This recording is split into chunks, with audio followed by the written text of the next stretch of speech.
welcome to the BarHaven podcast. Yay! Is this episode 5? Probably. Okay. I'll say episode 5 and then Jib can correct me later. Welcome to the BarHaven podcast. We're super excited for today's podcast. It's already been a long day. Yeah, that's fine. I'm Jack. I'm the coordinator with BarHaven. I'm Carlo. I'm the Master of Fables. Hi, I am Casey. I run games for BarHaven. I'm Jib. I'm also here. If you don't know what BarHaven is, we're a D&D and nerd community and other tabletop games, particularly in Houston, Texas. We're very excited to continue growing. I think we have another meetup at Molly's Pub, which is like northwest area, I think. Spring, yeah. And then today we have some super fun topics. If you haven't listened to our other episodes, we have brought up a particular DM, GM, game host of BarHaven several times. This happens to be KC. KC is very well known for many things. One of those things happens to be murdering outright, in all fairness, player characters. Can I point out, he is a very well-loved, respected GM. He has the dubious honor of being the deadliest GM, but he is rarely called unfair or mean about it. Yes. Although I think you've pointed and laughed when someone died. Yeah, that does happen. That does happen. Okay, yeah. But he wasn't mean about it. He wasn't especially mean about it. I try to hide the wicked grin that creeps onto my face, and I think I do a good job. But speaking of KC, we have a couple topics today. Today, we're going to talk about story design versus heavy on rules. Now, KC is very well known to sticking with the dice, as Jib knows. Whereas Carlo, and a little bit of how I run my games as well, is very story design, heavy on role play, and can fudge some numbers based on people's reactions. And then the second topic is dungeon encounter designs, or CR, or dealing with monster encounters and stuff like that. But to start off, I'm going to give this over to Carlo. Welcome back, Carlo, as well. So you are heavy on stories and making sure people have the best game possible. How would you deal with, just having the worst rolls that day? I'd like to preface by saying that while I am I very rarely kill players, it does happen. I'm a big believer in if it doesn't serve the story, it's not a good reason to die. But my approach will include it all the time. There's going to be death. That is one of the points of the game. And a lot of people have this like very hard delineation between the dice are fair and good and God and whatever the dice say goes, and the other side of like, yeah, but I should be able to fudge whenever I want. And I think in practice, everyone's both. And even my goal and my stated goal, and what I will always give as advice is address your table. Your table wants people to die at the drop of a hat. Every single fight there is a grueling testament to how powerful or not powerful enough they were. That's fine. That's perfectly fine. Go play Elden Rings. That's the kind of game you're playing. If that's the table you want. If there's a table that's like, I want to just go on a fun adventure and I want to be the hero and play Legend of Zelda, play that game too. Both work. I don't think Carlo was saying fuck off and play those games. I think Carlo was saying play those games at your table. Correct. Yes. I was not going for like either is bad or wrong. Both are fantastic games. It's just gameplay. What kind of gameplay you want? My personal flavor of gameplay, what I want to play is Legend of Zelda. I want to play where you are heroes of the realm and you're going to go from zero to hero. You're going to go on that full adventure. And for me, it would suck if Gwendolyn, the French paladin, goes down in an early fight because her rolls suck. I know that because my rolls suck all the time, which makes me a fun DM. But it can be really depressing and it can be a major bummer to like, I'm trying really hard at this game, but it's not a skill-based game. It's gambling. Mm-hmm. A lot of people like to win at gambling. If you could choose win or lose, most people would rather win than lose. Speaking of early player deaths, I know KC has a couple of those. So, tell us about... a couple of those against people in this room. Yes, specifically Jib in particular. I always... I am just the arbiter of the dice. That's how I explain character death. When I run games, I always advertise them as deadly or hardcore or some other wording that notifies people that like your character dying is an option on the table. And it's not that I seek character death. It's just that personally, I feel that without character death being possible, why even play the game? So I advertise my games as like, deadly. The potential for your character to die is there. And some people don't take that as seriously, especially in the modern day sort of like mentality of like at least Dungeons and Dragons, especially with like the advent of Critical Role and all these things. Like what Carla just said about this journey from like zero to hero, and like the existence of like pseudo plot armor in a way. All of that has become, I feel like, very normal and even like expected at D&D tables. And personally, I'm just against that mentality because, being an adventurer is supposed to be a difficult thing. Like if it was it's supposed to easy, have risk. everyone would do it. Yeah, without risk, then what's the point? Like, but that's just a personal opinion, and everyone's fun is valid. I think I've heard you say, many people say, the idea of if the risk of death isn't there, what's the point of playing that game? Right. And I agree with that statement. I want to underline that, even as not by design, but it worked out since you and I kind of represent the two further ends of the spectrum on that. True. Yeah. One of the least killing and the most and deadliest DMs. But I agree with that point. That risk of that should be there. Even whenever I meet someone that says that they're all one or all the other, there's always a place where the person who says, no, you should always protect them, you should always take care of them. And then you get to the fights where they're losing and they start to enjoy it and they actually take one out and it's this really cool moment. And they have a big dramatic moment of like, and then they fell and we all like mourned for the character. And then like the player stepped away and she made a new character. And like, sometimes they can go in being certain that the modern way of doing it, that everyone has a little bit of plot armor, is the only way. And they discover in the moment, actually, I think it's better if my character goes out here. And maybe their little brother comes up to take over the job, or someone else entirely. And they can discover that. And I think that's where you need to be reactive to the table in front of you. Yeah. Because by the same token, I've met those that are very much like the dice are the word of God. But when that person fails their death save from the acid dragon, and they're like, okay, well, they failed. Like, oh, well, can I make one more save? What if someone like jumps in front of me and they like take half the damage? And that same person will turn around and mitigate. Please don't kill my character. And I think it's best to serve that moment, even if you've had the conversation beforehand. Hey guys, this is gonna be a really deadly game. Just so you know, anyone can die. Some people go with the mentality, I'm certainly going to die, and then they're all for it. And the moment they may change their mind. In the same, and then on the other side of it, no, I want a little bit of plot armor. I do want to be invulnerable. No, this is so much cooler. I should die here. My character should totally die. This is the moment. For those exact same reasons. I want to be fair, but let me cheat. And I want to be about the story. Don't let me die.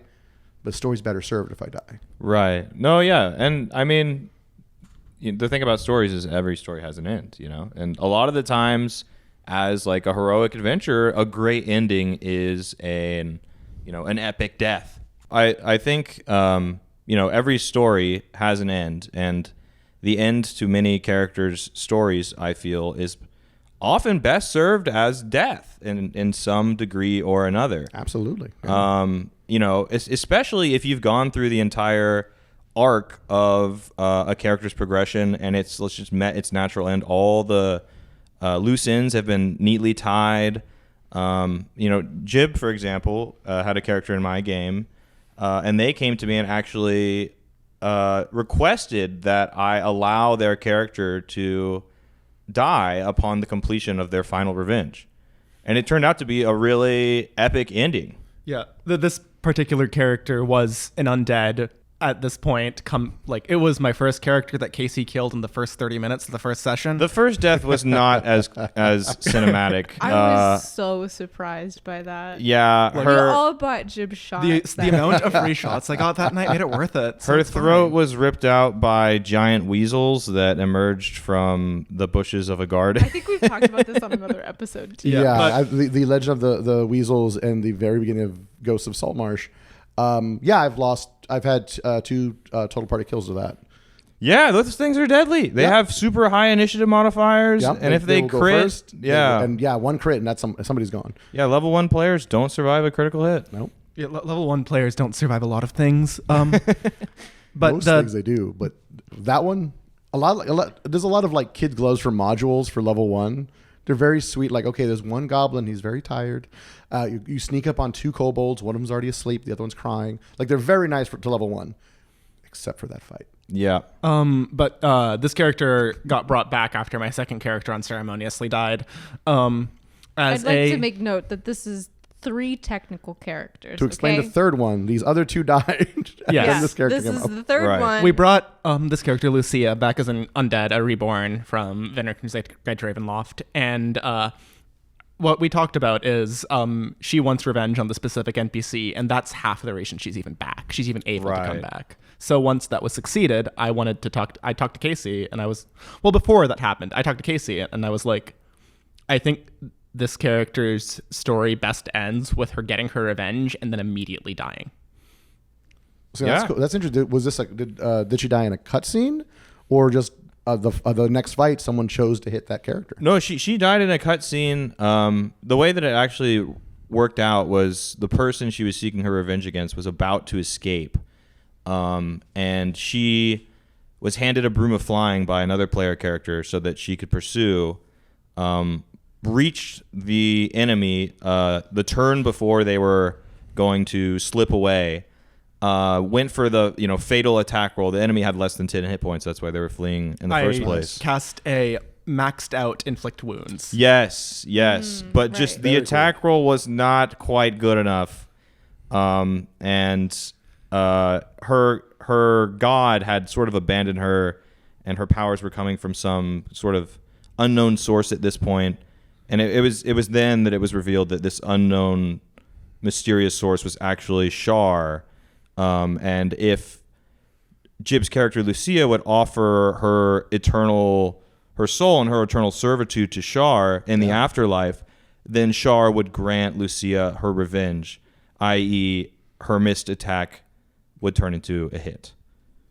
Yeah. And I love that. Yeah, Lucia made the decision that, yes, I will, if you will grant me this wish, this single act of revenge, then I will spend the eternity of my afterlife serving you. Mm-hmm. Yeah. And that was the end of that character. It was epic. Lucia is my favorite character I've played in a tabletop RPG. Thank you. Yeah. I'm It's a glad. very well done story. I thoroughly enjoyed it. I likewise enjoy the story of my character in your game. So That's Wonderful, so great. wonderful. That's fantastic.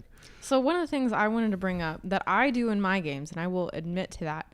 So there are occasions, and this brings us into a second topic, not necessarily the dungeon encounter or like creating your monsters for this combat kind of thing. But say I have a story going and a combat starts, like an encounter starts, and this particular monster has, and I'm just fudging out a number, 20 hit points, right? But the combat isn't quite going how I want it to. I, as a game master or game host, will fudge the number just to make the story a little better.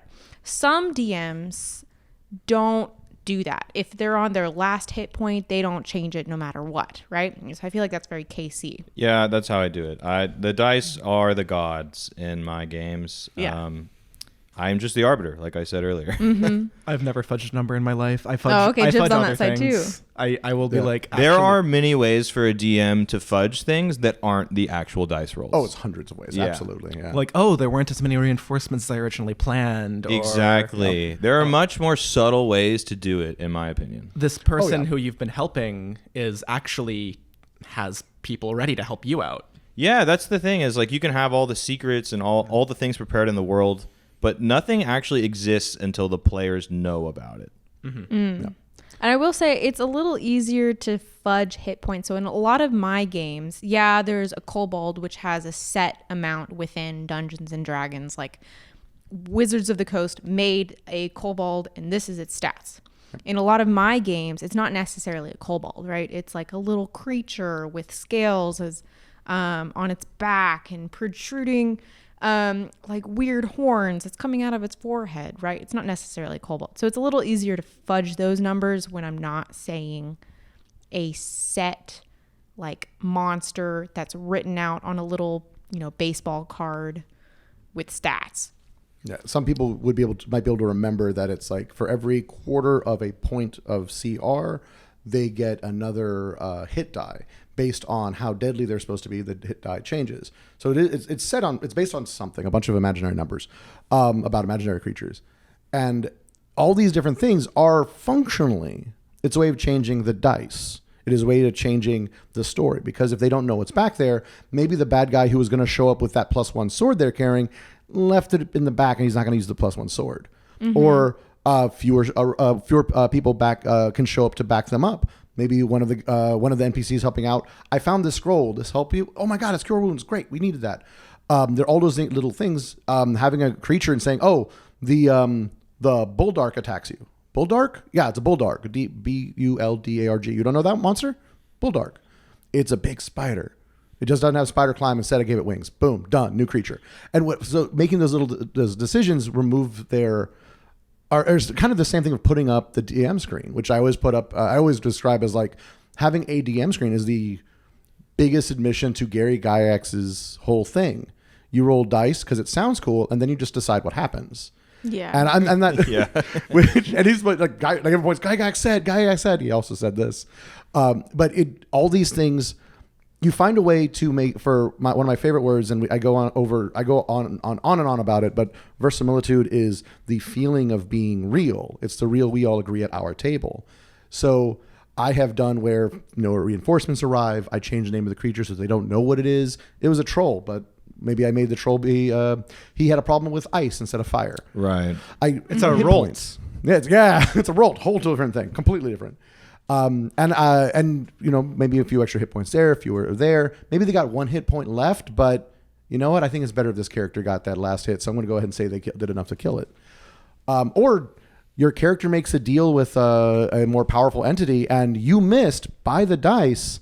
Let's just story-wise say you succeeded. So I think it's I'm going to cop out with my usual answer. There is no one answer. You really have to respond to your table. The table in that moment, a cutscene said this character dies because they're making this deal. That's beautiful. That is so good. That's the juice, baby. But a die did not need to come into it. Right now we're making that call. And all these other times when the die comes into it, it's going to have that. What you're going for is that effect, something that's memorable. People that are like, I'm so glad I went through this playing pretend with my friends, even if it's because the dice said so, man. Sorry. Or fuck the dice. This is cooler. Both are correct.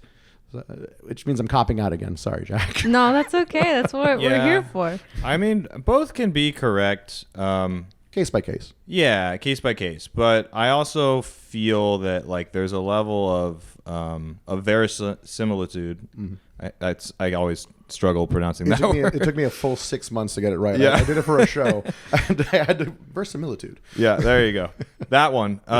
There's a level of that comes into the game when you roll the dice in front of your players and you don't ever change that. That at least is a known factor for them. There's a level of risk and danger that brings to a game that I think elevates the experience.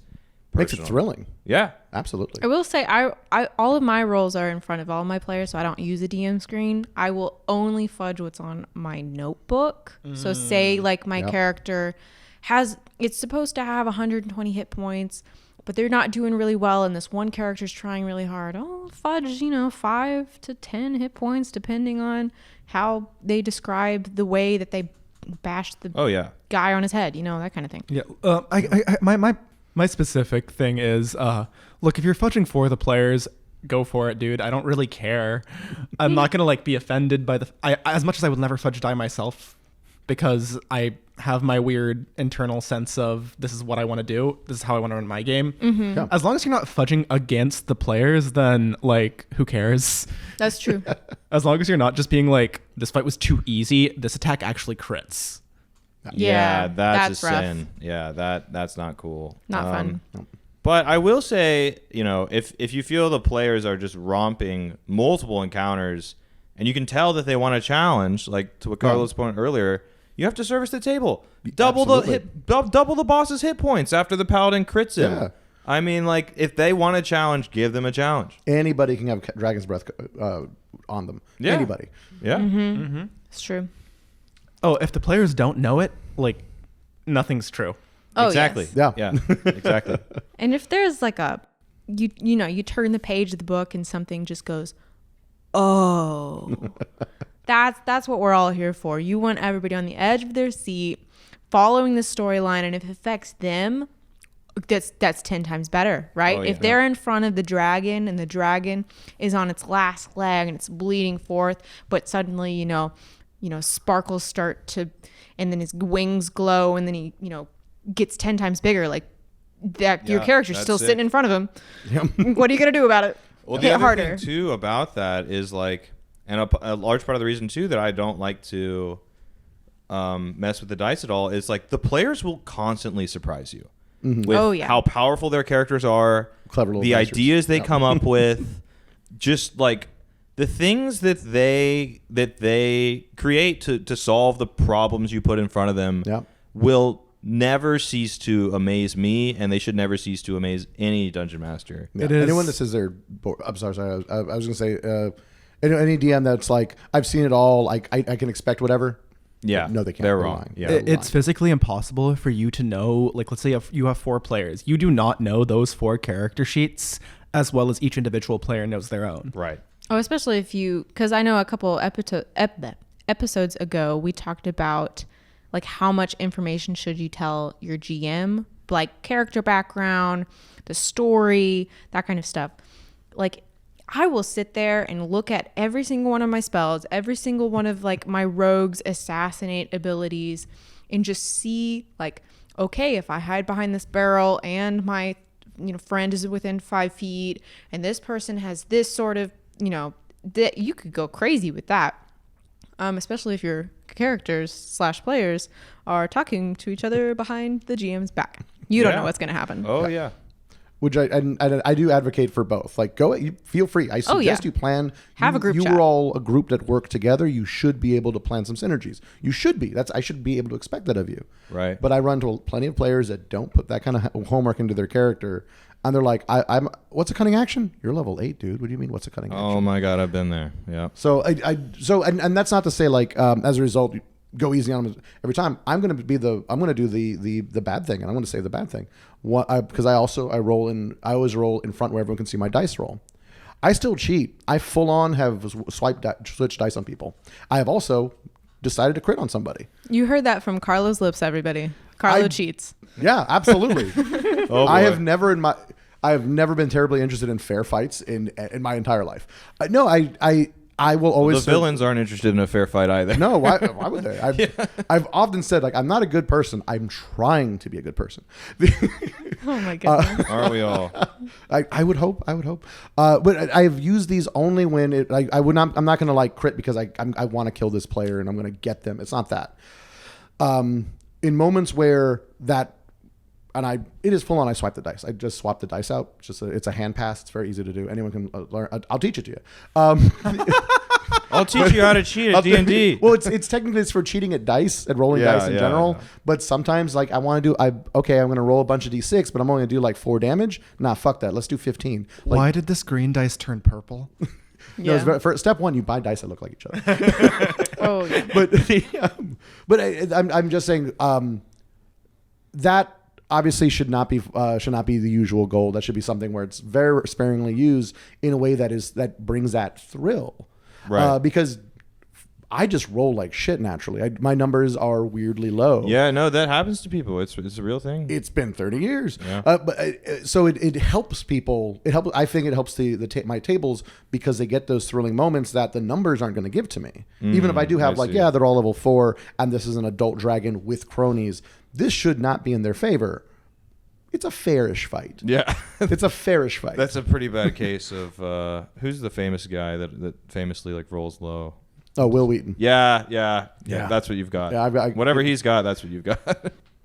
Speaking of player skills and people talking behind the GM's back and skills of our members, I'm going to talk about our sponsor. Just a little story before Jib gets to our sponsor script. Fun thing about Calm Healthcare, our wonderful sponsor for today's episode, as well as generally our organization in general. Calm Healthcare, their organizers, Mia Guzmand and everybody involved with Calm Healthcare, actually met and started within BarHaven, which is super crazy to think about because they all met, started playing D&D, incorporated all their skills, started an entire healthcare organization, and it's incredible to hear and see what they're doing. So I'm going to give this over to Jib. This episode of the BarHaven podcast is brought to you by Calm Healthcare. Founded and run by our very own BarHaven players, Calm is on a mission to make excellent healthcare affordable and accessible for all. With Calm, just sign up and get started talking to Dr. Guzman right away through secure messaging or video calls. For $50 a month, you get diagnosis, treatment, prescriptions, and direct access to a doctor anytime. No more waitlists, appointments, doctor's offices, and hidden fees. As an LGBTQ owned and operated clinic, Calm is proud to provide a safe space to get gender-affirming care. Other services include mental health diagnosis and treatment for conditions including anxiety, depression, ADHD, PTSD, and bipolar disorder. Calm also specializes in medical weight management to help you achieve and maintain a healthy weight. Have other recurring needs or just want the peace of mind of having quick and easy access to a doctor? Reach out to Calm Healthcare and find out how they can help you get the help you need. Check them out at calmhealthcaretexas.com. Use the code BarHaven at checkout to get 15% off your subscription. Now back to the episode. Woohoo! Yay, Jib! Thank you so much for our sponsor. Thanks, Calm Healthcare. This brings us to our second topic, which is dungeon encounters or creature encounters, monster encounters, combat encounters. Specifically, some of the drama behind CR, the algorithm, the math behind, counting numbers and stuff like that. I'm actually going to have Jib read the definition of what Dungeons and Dragons has for CR, if Jib has it up. Well, calculating challenge rating is determined as an average between the defensive challenge rating and the offensive challenge rating. So the defensive challenge rating is determined by hit points on a table. You can look it up in the DMG.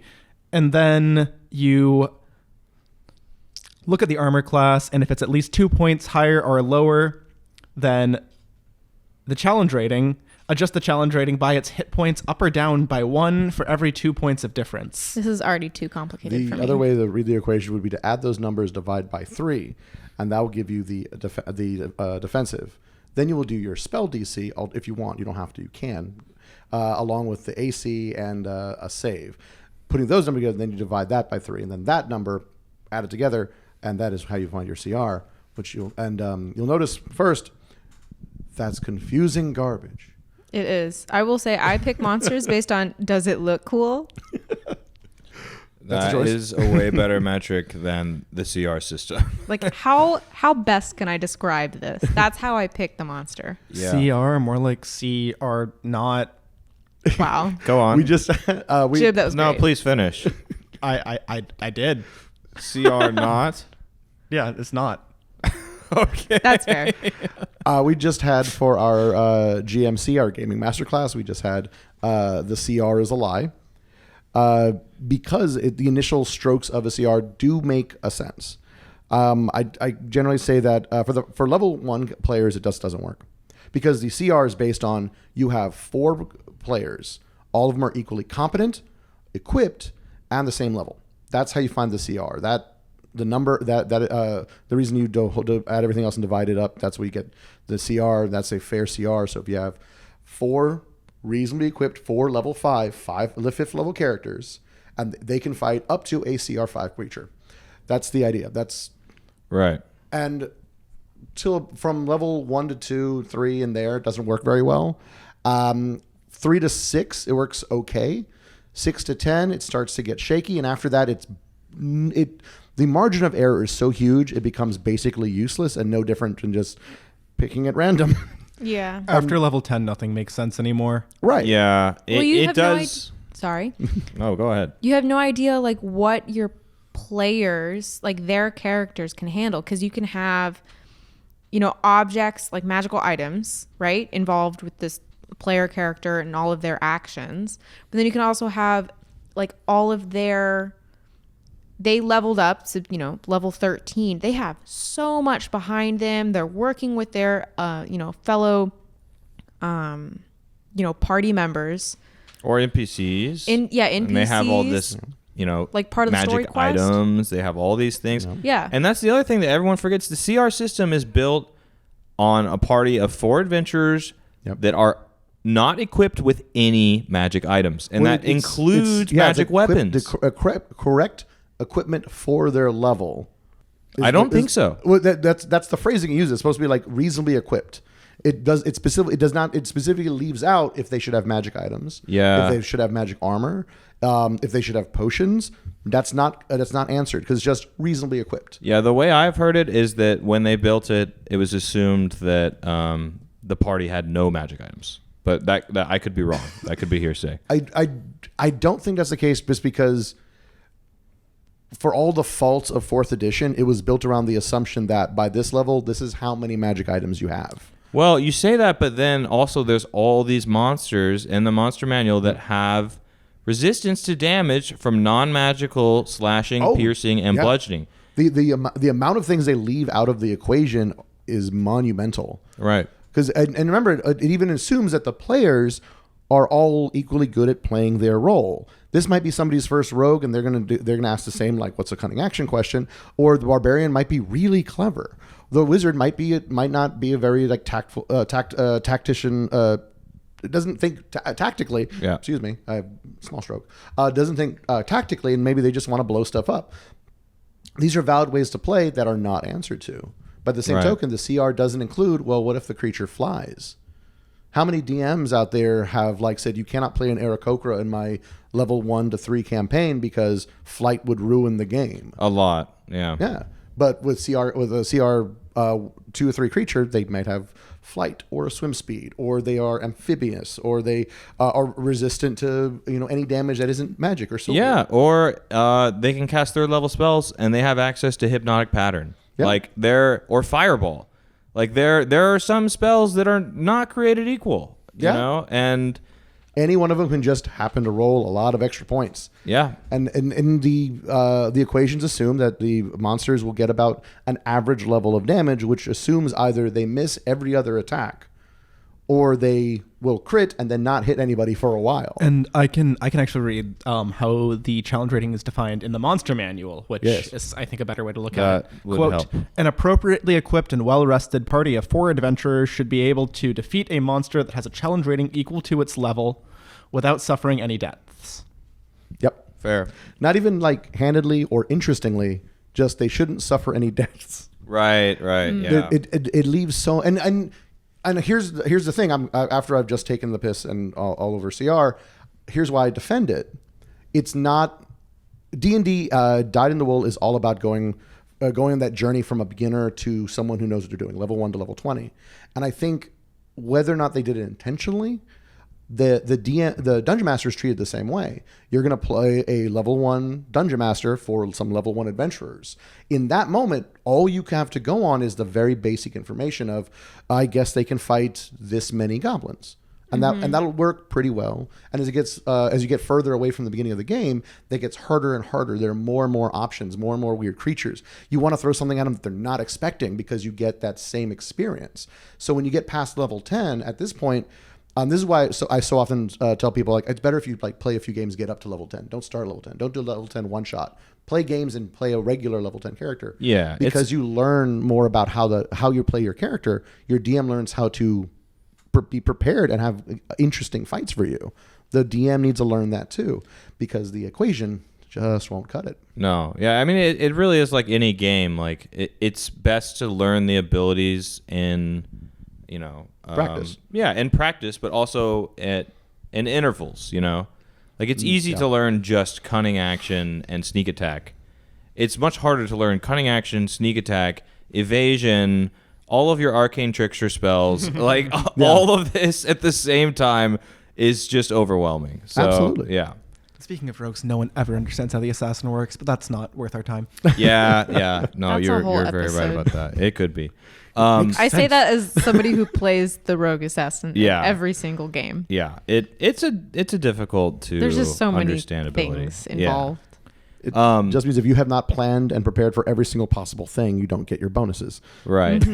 But speaking of so many things being involved, getting back to the CR system, that is, I feel like the way that Carlo described how it works, it doesn't work well in the first 2, maybe 3 levels, and then like mid-tier, it starts to work kind of well. The CR system is based on the power of the party. But the power of the party can vary so wildly if you have, for example, a level 1 Aarakocra with a flying speed. Yeah. Like, that's something that melee monsters just won't be able to deal with. Yeah, and so the kobold sling isn't going to make a big difference. No, it's not going to help too much, unfortunately. No. And that's the thing. Because they obviously they don't want to make it cookie cutter, so these are the only variables. But they started with those variables. The same token of building a new character, go back earlier into the edition, and to get a feat, you had to play that variant human or wait to level to your higher level. There wasn't a middle ground. Now you can just start with a feat. That drastically changes how powerful that particular character is. That's like that can be damage wise as good as getting another level than over the rest of the party. So again, the CR, you have to adjust for that. And is that a full level? Probably not. Maybe depends on the synergies they build. Yeah, I think that in a way, like, this is the truth of it is, like, the CR system is broken because it can't be fixed. You know, like this, there's true. no way, because, you know, if you're playing with brand new players that don't understand how the game works and how the action economy works and all this sort of stuff, the CR system will probably serve you pretty well. But if you're playing with veteran players who, you know, maybe their DM gives them a free feat at level 1 or whatever it might be, you are going to have a bad time as a beginner dungeon master if you're using challenge rating to build your encounters. Yeah. If you're going for difficulty, definitely. My take on challenge rating is it exists for when you're like going on D&D Beyond and you're like, or 5e tools, or don't tell anyone about that site. When you want to look up what monsters are possible for your characters, you select a very wide CR range around their level. Generally, I would center it around 2 CR above their level, but whatever. Yeah. And that's how you give yourself like a menagerie to pull from. That's how you give yourself like, hey, here are some monsters that I could maybe use so that I can look at stuff that I haven't maybe used before. I think that's the best way, yeah. I've been in the process for a very long time just because things get in the way. I have 2 campaigns that I'm trying to write, which are full, like, 1 to level 10 campaigns that are in my brain / my Google Drive. If I may, You cannot call dibs yet. just plan the next session. You don't have Yeah, to I have, know. You Well, don't have to have I don't want a the whole campaign. thing. Just No, start. I know. I just want a Just start. storyline first, though. Yeah, plot out the basic storyline. That takes 2 or 3 hours. Yeah. Well, because my first one that I've been trying to write for a while now, and I know a lot of D&D people also play video games, but if you haven't played Undertale, I heavily recommend it. But I'm trying to write a, 3 to 6 player D&D, level 1 to level 10 campaign based on Undertale. Now, Undertale is a video game, right? And the majority of the characters are not D&D based at all. So I'm trying to write all of this stuff, like the characters and the NPCs and the monsters that you could befriend, but you could also fight to the death depending on, how you play this game. And then my second one is Happy Never After, which is like the opposite of what everybody wants in an adventure. Which is also kind of hard because do you befriend the dragon that just killed the entire town? You don't know. Who knows at this point? Well, you'll never know either, and that's no, why, I won't. That's why I say you can't plan. You just start and you plan the next session. Well, my thing is I have the storyline, right? But how in depth do I go? Like, do I just have a CR like up and ready, or do I just wait I think until the point? I'd say for the day, you should have the CR on the fight you're planning, Right. or things you could likely fight. For example, I'm very much a planner. Like I have a big plan. Like if I'm saying I'm going to do the 3 bears. I'm doing the 3 bears as an adventure. I would expect about a month as they're dealing with this low level thug, just big, mean, and dumb. That's Daddy Bear. They take out Daddy Bear. Then they would go after like his son comes for revenge. That's gonna be another month long. This many episodes, and the son's whole thing is that he builds traps. He's gonna make him do a dungeon crawl.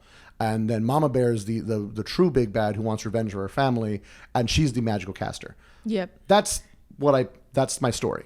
and then going in, it'll be about this long, and then plan sessions in advance. Yeah. So maybe the next 2 sessions are going to be doing this. And if they get there early, then I'm not lost with what to do with them because I can go right into the next session stuff. But I don't have like every single moment planned. And I will point out for those 3 fights, I have an idea that the baby bear is the tactician in a castle. Mm-hmm. He's not going to be a bear. I'm going to reskin some other creature to make for that character. Of course. But I'm not choosing what creature that is yet. Maybe it'll be a reskinned Elithid.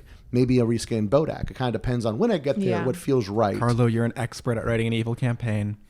Yeah. We all know. Goldilocks is the bad guy. Goldilocks is always the bad guy. She broke into their goddamn house, broke their shit, and ate their food. Yeah. It's- Of course, she's the bad guy. Yeah. Was Pete. No, sorry. Oh my god. They were living a happy familial life. Yeah, You know? they're just out in the suburbs. That's it. That gives her the right. That's ridiculous. No, but to the point of CR, because it might make sense when I get there. You know what? Because of what's happened in the first chapter in the first few games, they really want like the baby bear to be like a spooky goth kid. Cool. Then let's go ahead and make him make him a minor vampire lord, and that's his thing. Maybe they met a spooky goth kid, and they loved that random NPC that you drew on a napkin. Yeah. And maybe that was the little bear all along. You decide because that's a compelling story. Sure. Like, but you'll my never goodness. plan that. You will never write that. I literally made I was running a Monster of the Week campaign for BarHaven. I made a random annoying ass pixie NPC actually the big bad in disguise. Sure. Oh my Perfect. goodness. Perfect.